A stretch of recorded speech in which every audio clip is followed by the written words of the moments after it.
Hello, everybody, and welcome to another episode of The Courthouse, where God is the judge and the jury, and we talk about the things the enemy don't want us to talk about.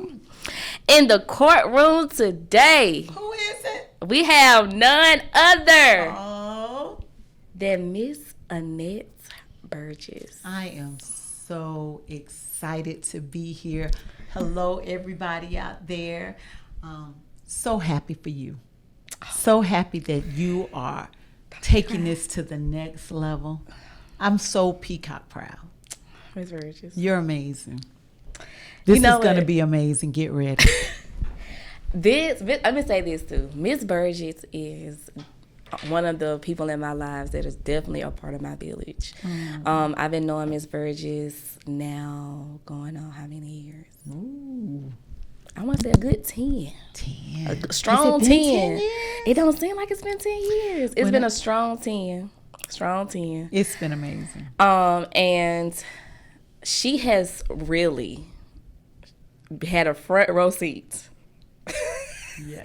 Literally on the process of Courtney from college to now. But I think one thing that has not changed is your heart. It's been the same from beginning to end. You're not going to make me cry today. We're not going to cry. But I think that's what this is about. Yeah. Us just really having real talk and really sharing. And sometimes we don't get to, shout your accolades. Yeah. But you've been the same since you came into my office and said, I want to run for Miss Fort Valley State. So, to come to this kind of setting, it's so good. Yeah. It's so good for me to see you guys grow and develop, and I don't know, it's just good. Yes. I'm very excited. I'm very, very excited. So we're going to go ahead and dive on in. So as you guys should know by this episode, we're talking about healing on purpose with purpose. And today we're focusing on healing from divorce. Healing from divorce. But I want to start with this question, as I've started with every episode. What does healing mean to you? So for me, when I think about healing, I think about the Bible verse that talks about faith without works. It's dead. That is good. It's the same thing for healing. Mm-hmm. I think when we go through our hurt and our struggle, we want to cry, we want to sulk, and we want God just to rain down like solutions. Yeah. And rain down how he's going to get you through and lay it all out for you. But I think for me, healing is work. Yes. It's work that you have to do for you. For sure. So. For sure. Mm-hmm. Work. And let's talk about so faith without works is definitely dead. Yeah. And I can definitely say, from a person who's been in church, as y'all know, all my life, as I've talked about, and growing up, you hear the things to do. You pray about it. Right. You fast. You talk to the pastor about some issues. But what I've learned in my adult life is, if you don't have a personal relationship with God, and although prayer is important, there are some other works that you have to do. Forgiveness is one of the hardest pieces. Man, because I remember going through my time, and my son's dad and I have really gotten to a place where we have a good relationship, but I thought I could never forgive him. I didn't think I could do it. I was like, now God, you asking for a lot of you, girl. Now, because I don't know that I can forgive, but I knew that at the end I would not get better. I wouldn't feel better. I wouldn't be able to move on and be a great mom without forgiving their dad. And then I've learned too that forgiveness is not at all for the other person. It's all for you. It's all for you. It's all for you. It's all for you. And I think your level of forgiveness was on a whole different level. about forgiveness. Because y'all know my story, I was married like 3.5 years, right. But you were married 20 years. That's like half of your relational life. Yes. Almost. When you think about like, you know, how long someone lives, right. Like to be in a relationship with somebody for 20 years, you got kids, and like for that to end, like it was hard for me to take this stuff and forgive in 3.5. Right. So, and I will say, I was all in. Yeah. I was all in for my marriage. Yeah.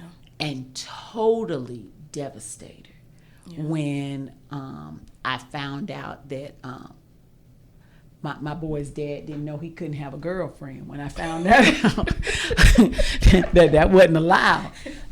Because, you know, you think, oh my God, you know, am I not pretty enough? Am I not cooking well enough? Am I not, you know, taking care of other marital things well?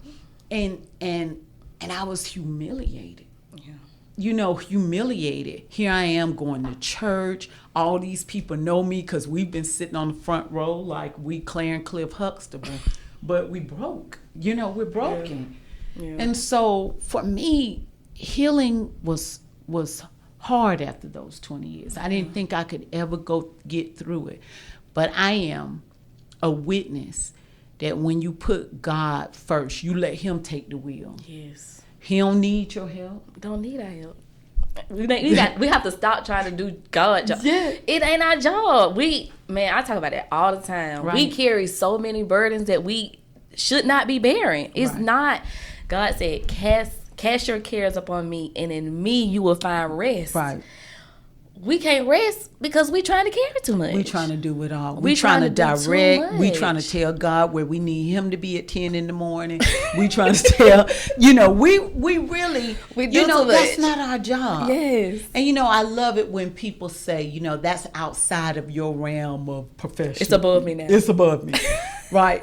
You really got to let it go. Yes. And you kind of got to be more than just saying, you know, God, I'm going to give it to you. Because sometimes we say we're going to give it to him, and we do everything but give to him. And God will let us just, I tell you all this all the time, God will let you mess it all the way up. All fall straight on your face. And then he'll say, okay, you ready for me? Mm-hmm. And that's when the true healing really begins, and when you can turn it over. When you said that, it made me think about my, you know, ex-husband and my marriage. I would be lying if I said God didn't send me sign after sign after sign. I was one. Don't do it. Like, I'm talking about so plain, because I don't like critical thinking. Right. So God knows. He got almost come in the flesh himself. Yeah. And be like, Courtney. he got to have a rapture for me to understand. Yeah. To the point to where our marriage counselor looked us both in the eye, like, y'all marriage is not gonna work. Like, just straight up told us that, and I'm still like, nope. But the heart won't what the heart won't when it won't it. And you know, the biggest thing I learned is that when God say something, that's what it is. I don't care about how you feel. God will hurt your feelings to save your soul. Right. It doesn't matter about how you feel. This is what he said. And I thought that if I dressed it up on biblical principles, that it was going to make God change his mind. No. What he said is what he said. I thought, oh, well, you know, we have a child together. He would never. And, you know, we should be together. We need to work it out. You know, I don't really have a reason. That's the lie I told myself. I don't really have a reason not to marry him. Right. You know, and if I go down here and I follow my husband, and my God gonna bless it. I mean, you know, you couldn't tell you nothing. Couldn't tell me Nathaniel. And I remember having a conversation with you, and I said, when you're done, you'll know you're done. Mm-hmm. Right? Mm-hmm. Because I will, and when you were saying about God will let you mess it all the way up, God literally put me in a position where I was on my face. Yeah. Like, just poo-poo face, crying, just don't know what you're gonna do. I'm talking about and the longer and then I think, I'm telling you, I was just talking about this in a previous episode. This is what we do. We mess up. God tell us no. Mm-hmm. We say, I know you said no, but I'm going to do it anyways. Mm-hmm. Get in it. Pray and ask him to help us out. Right. And the whole time, like you said, God just looking at us like this. Mm-hmm. Yeah. Yeah. And it got to a point in my life, Ms. Burgess, where God went silent on me. Because I done told you. Mm-hmm. I'm not, what you want? What we keep talking about this for? And I literally know, I picture in my head, God was just like sitting there just looking at me. Right. And the longer I stayed in that relationship, the worse I felt. Right. To the point of having suicidal thoughts. Right. But I think sometimes in society, you don't want to admit it failed. Yeah. This just didn't work. Because I would be lying if I said I ain't think about what people were going to say. Oh, yeah. Oh, yeah. Like, starting over, being a single mama. Like, yeah.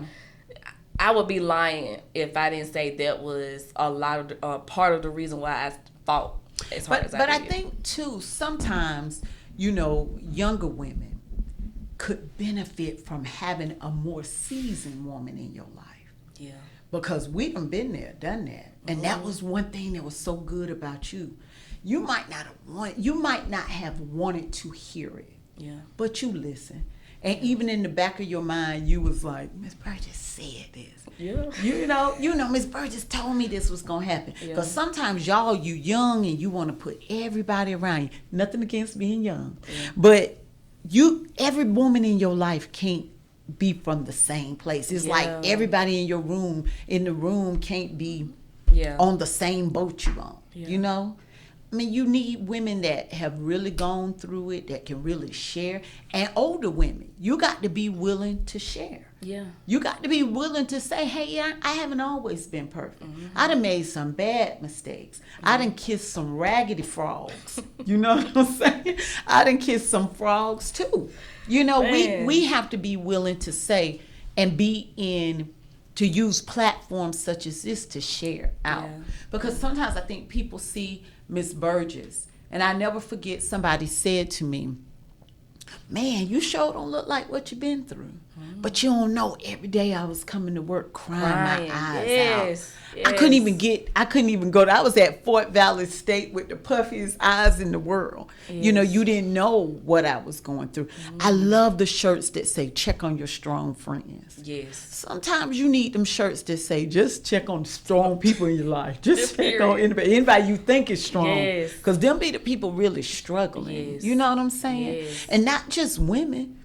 Men too, when they going through. That's why we have so much, especially men, because especially in the Black culture too, men are taught not to express their emotions. Right. With having sons, that's one thing that I'm intentional about teaching them. Right. Like, you know, don't feel like you got to keep everything bottled inside. Like, I want to teach my boys how to effectively communicate their feelings. Right. Because I don't want them to. You know, Pastor Paul, shout out to him. He said, suppression leads to depression. Yeah. Or depression. Mm-hmm. I got a little country slang there. Right, that's okay. But we love it. But you can't bottle those things up inside. And I wanted to ask you too, like, once you make the decision, like, okay, this is something I got to do. Once you come into the realization that, okay, I'm getting a divorce. Mm-hmm. I know for me, even like the court process of it. I know some people, they just sign the papers, but when you have kids, it's not always that smooth sailing, especially when kids are involved. And I know even for myself, I went through somewhat of a custody battle. And my thought process was like, it's enough that we here. Right. Like, do you gotta hit me? I felt like by the time I got a divorce, this is how I felt. I don't care about how you feel about me as a woman. Right. I don't care about how you feel about me as a wife. But one thing you can't take away from me is a person I've been to my children. Right. The mother that I've been to our kids. So it was like once I saw him trying to take that away from me too, I felt like you not took enough. Well, I think one of the things, just remembering, divorce is ugly. I would not wish it on nobody. My worst enemy. Nobody. And when you realize, okay, I'll never forget my son, and if you know Jared, he is always laughing, always fun. But he was young then. But I remember him coming to me and saying, "Mama, now don't go to court being all nice, 'cause Daddy ain't gonna be nice. We gotta live, you know." Yeah. And it was like from the mouth of, a child, even though he loved his daddy. Yeah. He knew his mama had a soft heart. Yeah. He knew that I would probably go to court, and I did. I got on that court, and they started, coming at me with questions. And I was like, wait a minute, badgering the witness. Yes, I was like that too. But, yes. I mean, you have to know it was going to get like that. Yeah. It was going to get a little ugly. No one wants to be dragged through the mud. And I guess I never forget being in court and thinking, I don't know who this person is, but I know under all of this, it's a good person. You just do right. Yes. Because at the end of the day, I got to give an account to God for how I handled this situation. Yeah. Now, did I want to jump off the stand and scratch some eyes? I did. But it was so funny because God put such a peace in me. Yes. You know what I'm saying? That, like, it's going to get ugly. Expect it. Mm-hmm. You know what I mean? Yeah. But you got to do what you got to do. Yeah. Because what you're not going to do is break me down. Even more, because I got 2 young men that count on me. That I'm going to be an amazing mom because you gave them to me. Yeah. And they're going to see how a man's supposed to treat this ugly little part that happened. And I want to say this too. I hope nobody has to go through this, but for those who do have to go through it, I think one of the worst things that we can do, and I've talked about this in a previous episode, you can't be bitter and try to use the kids to your advantage. Right. As much as painful as the process was, one thing I can say I've never done is deprive my boys from a relationship with their dad. And I love that. I encourage it. Yeah. You know what I mean? One thing about it, we may not have worked, but my husband is a great father. I can say that about my kid's father too. He's a great father. He's a great father. I think we as women and as black women need to get to the point where we don't tear our men down. Yes. We may not have worked. And I can honestly say now, years later, and being married to one of the most amazing men Shout out to Mr. B. Mississippi. Andre Burgess came into my life, and really, I always say, my first husband was the man that I chose, but my second husband was the man that God chose for me. I can't wait to have that testimony. Yeah. And when I say now, to this day, my boys have a bonus dad that pours in just as much as their real dad. Yeah. And it's a good thing, you know, and maybe I had to go through that. To learn to appreciate. Yes. And okay, and this is a large reason of why I brought you on here. Are we going too long? We might go too long. Look, this might get deep. So as a person that has been divorced, yes, I am now in the dating scene. Yes. And it's one thing to be single, but it's another thing to be single again. Okay? How I dated before is a totally different way of how I dated now, and it's still ghetto out here. Let me just say that, real ghetto. And so what I really, really want you to give your wisdom on is the life after divorce, because I'm still in my...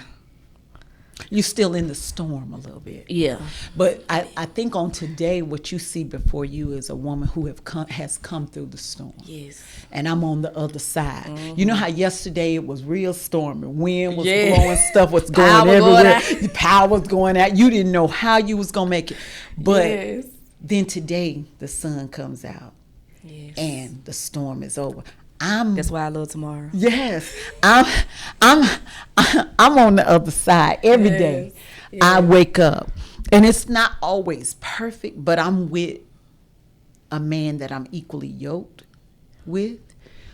He loves the Lord. Ain't nothing like a godly man. Because, see, y'all think y'all be doing something. Y'all don't do nothing. When you with a godly man that when you want to turn up and cut the monkey with him, he say to you, baby, we ain't doing that. Now, you can come on over here. Let's love on each other. But I tell you, I had to relearn what it's really supposed to be like. And I just say to you, don't give up hope. But I will say, you stop trying to find him. Oh, because God, even when I know. found my husband, I was at a ball, running around, being the life of the party, talking to everybody. My husband was sitting in a chair, and he had watched me all night. And he came up to me and said, would you like to dance? I was like, yeah, come on. I ain't know, I'm just jooking, just out there just having a ball. But at the end of the night, when we were cleaning up, he was still sitting in that chair watching me. But how he came to me was so, y'all don't know nothing about Billy D, but Billy D used to be like one of the smoothest brothers. But that next day, he sent me an email. And he said, I don't know what's on your calendar. He said, but I would like to be there. I'd like to be on your calendar. I said, what? Wait a minute. I said, he can't be right. But I think sometimes when we stop looking for Mr. Right might be in the room, but we have this whole list of items that they got to check off. But you ain't perfect. Oh, no. You know what I'm saying? Yeah. So it's just like for me, I prayed that God would send me a man and I would be the only one he sees. Yeah.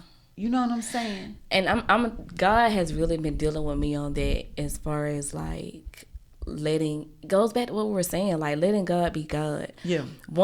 I will say one of my biggest prayers post divorce has been like, God, I want to do it your way next time. Right. And I want a kingdom marriage, a marriage that exemplifies how you design marriage to be. Right.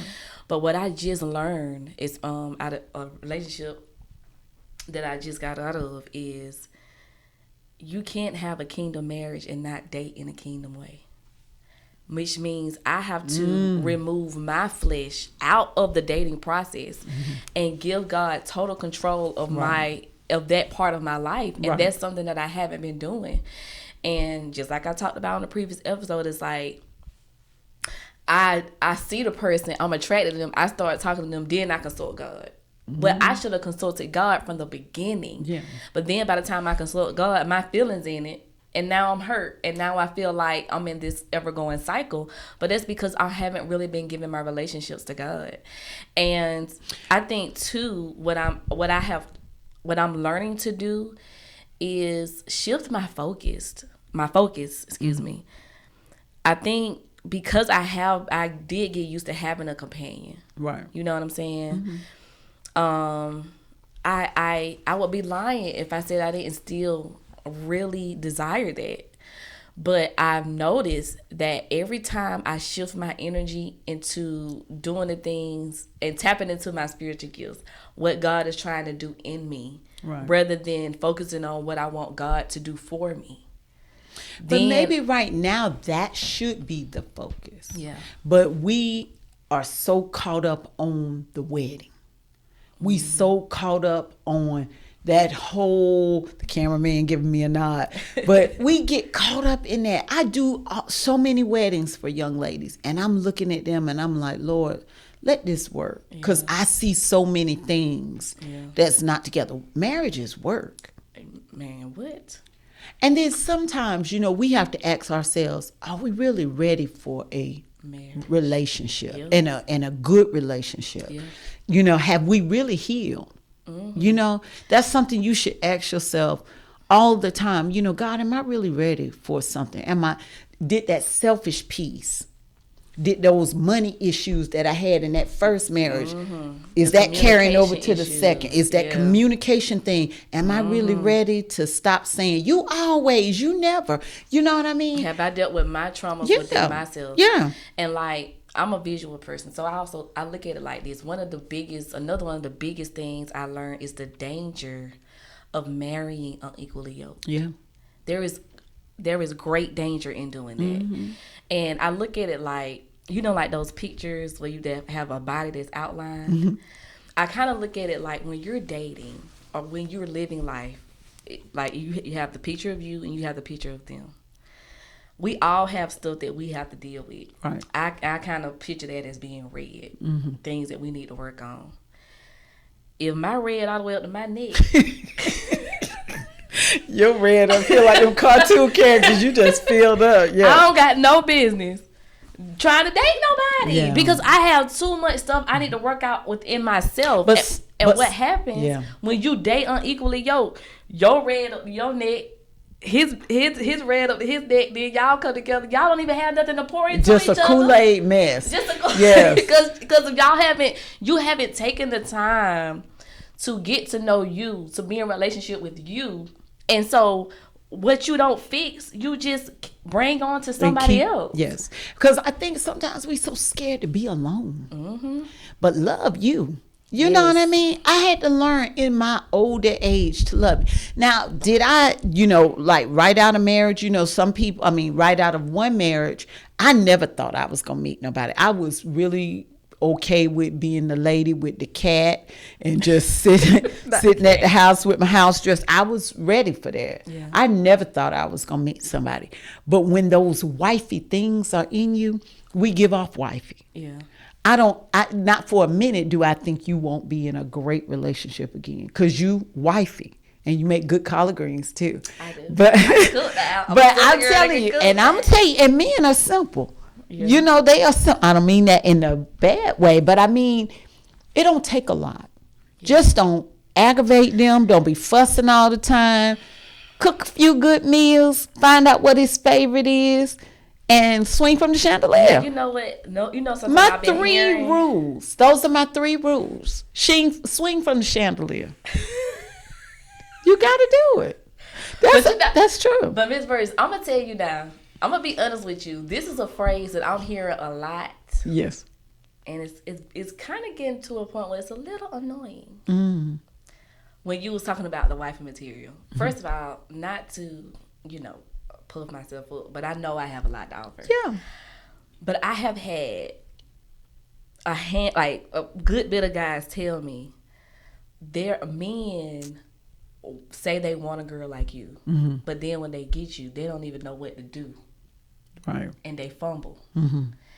And I'm just like, but that's the frustrating part, is because like I'm always getting compliments on, you're such a great woman. You bring so much to the table. Like, dating you changed my perspective. Like, you put me on so much stuff and all this stuff. But see, when God sends you somebody, I feel like there is no fumble. He's an all-American. He running the good touchdown every time. You know what I'm saying? So I feel like wait for the all-American. Yes. And that's what I'm wait for the all-American. These other, everybody's not worthy of the conversation, of your time. And it's okay not to be ugly, but immediately when somebody's not right. You just don't want to see the signs. Yeah. You don't want to see it as a sign. Yeah. Because sometimes people can dress up. You could take a pig and you can dress them up, but they still a pig. You know what I'm saying? So I think sometimes wait for the all-American, because I don't feel like God allows them to fumble. Yeah. They run the touchdown every time. You know what I'm saying? So, the waiting is rough. You feel like, is it ever going to end? But I always say to women, work on being the best you. Yeah. So whether that's getting your finances together. One of my queens, and I love her to death, she's doing her thing. She has a child, just bought a new home, renting another home, great job, Lauren Mitchell. Yes, but shout out to you, girl. So proud of her for what she's doing. I told her she's such an inspiration. Yeah, so many women. With, being a single mom, shout out to her. And just really sitting in the season, because sometimes the obstacles come and we get frustrated. Learn to hurdle. You know, learn to hurdle. We don't want to learn to work out and hurdle. Yeah. So when I say, you know, it's healing is work. Yeah. It's work. But get to the point where, you know, when it does happen, you can say, you know what, I'm ready. Yeah. You know? And just like I've talked about other episodes, just know that healing is it's not like a one-time thing. It's done. It's all the feels. You're gonna be happy one day, crying one day, laughing another day, confused another day. But you know, you got to keep going through the process, and there's progress through the process. I do want to say something about us as African American people. We don't seek support and help. Yes. You know, mental health is real. Yes. Whether you're talking to your pastor, whether you're talking to a therapist, it's so necessary. Mm-hmm. You know, I say that to my sons all the time because so many men deal with so many mental issues, Mm-hmm. you know, whether that is, you know, just the stress of a job or, you know, hey, I got to make these bills, you know, last, whatever that is. But seek therapy. Yes, God plus therapy. Yeah, God plus therapy. I need to get that's a shirt, isn't it? God it's actually a oh, is it a real? Oh, okay. And so, as we bring this to a close, being that this is something that I'm really still working through, I just feel like the verdict has to go to Miss Virgins on this episode. So, Miss Virgins, can you give us the verdict for today? Like, what is if they don't take anything from this conversation? Anybody out there that has to heal or in the process of healing from a divorce, thinking about getting a divorce, whatever. What would you leave? What would you want them that you think they need to take away from this conversation today? I want to say one thing.